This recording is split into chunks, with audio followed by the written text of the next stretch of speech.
Welcome to the Silver Spleen. I used to be an assistant professor who taught about film. See? I try not to talk like a professor in my reviews, because frankly it's not always very engaging. But sometimes when I'm working on a review, I'll write about some things that to me are very important in terms of a movie's context. Those things don't usually make the final cut of the review, because I feel like they're not very interesting to watch me talk about, or they're tangential to the movie. But for this video, I want to provide some of that context about why the new Hong Kong movie Vampire Cleanup Department is more interesting and more important than you might think. Once upon a time, Hong Kong produced vampire movies. The Chinese vampire, or gengxi, turned out to be a very popular subject. The Mr. Vampire series, starring Lam Tsing-ying, is the iconic franchise of the genre, but there are plenty of others. The gengxi movie was, in its time, very, very popular.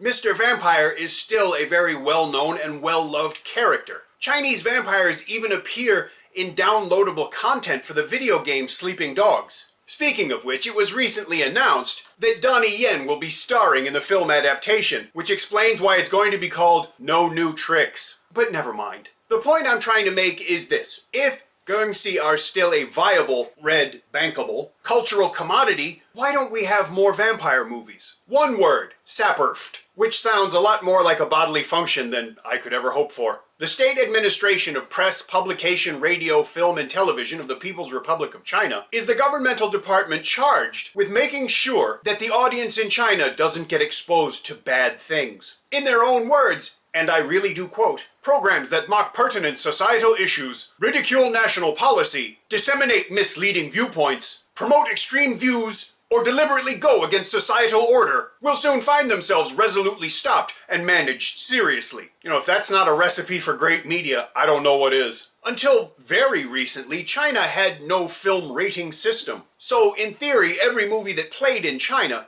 was supposed to be viewable by children. Like The Bodyguard, where you see a man get his head stomped. Or Kung Fu Yoga, where people get their heads set on fire and get bitten in the face by cobras. But those weren't Chinese people, so maybe it doesn't matter. Who knows? Sapperft, recently cut 7 minutes out of Resident Evil 6 and 15 minutes out of Logan. But they left Hacksaw Ridge untouched. Because Japanese people die in that movie and they wouldn't want children to miss any of it.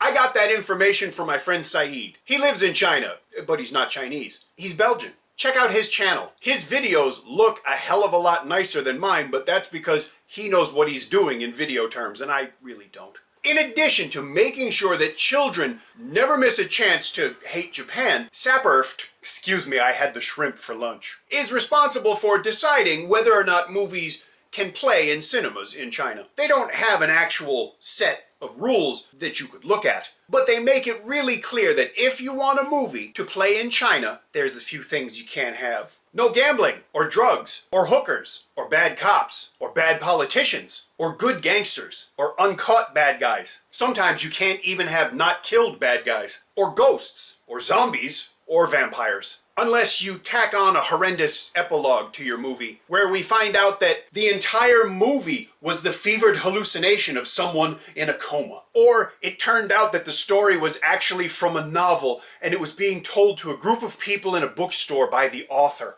Or at the end, the ghost/vampire kind of rips off his mask and says, "Ha ha ha! I am not really a ghost. I am a real person, because after all, ghosts do not exist, and you would be foolish to believe in ghosts. Now, I must be arrested because I have done something wrong."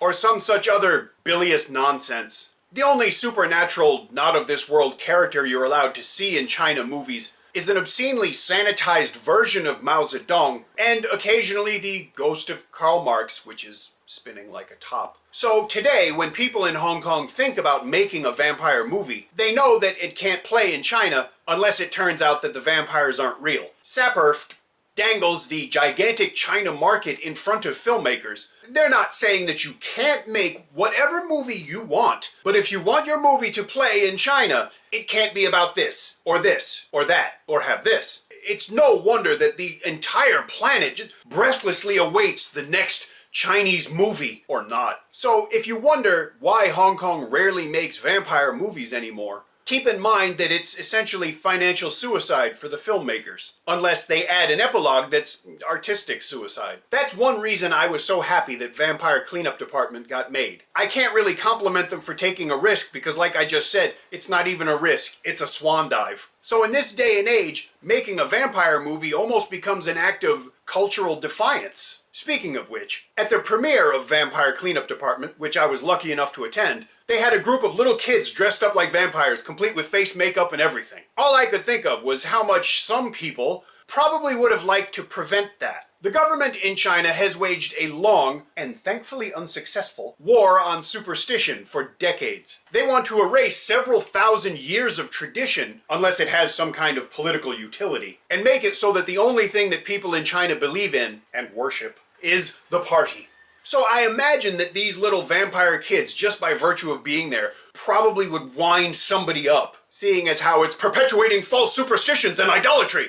The party brooks no insolence. So as I said, I was sincerely grateful to see all those little kids dressed as vampires, and I hope they grow up loving vampires as much as I do. I'm grateful for a lot of things about Vampire Cleanup Department. I'm grateful that it got made, and I'm grateful that at least when I watched the movie in Hong Kong, at the end of the movie, they were still vampires. If you want to find out more about Vampire Cleanup Department, watch my review. Thank you for watching, and I'll see you again soon.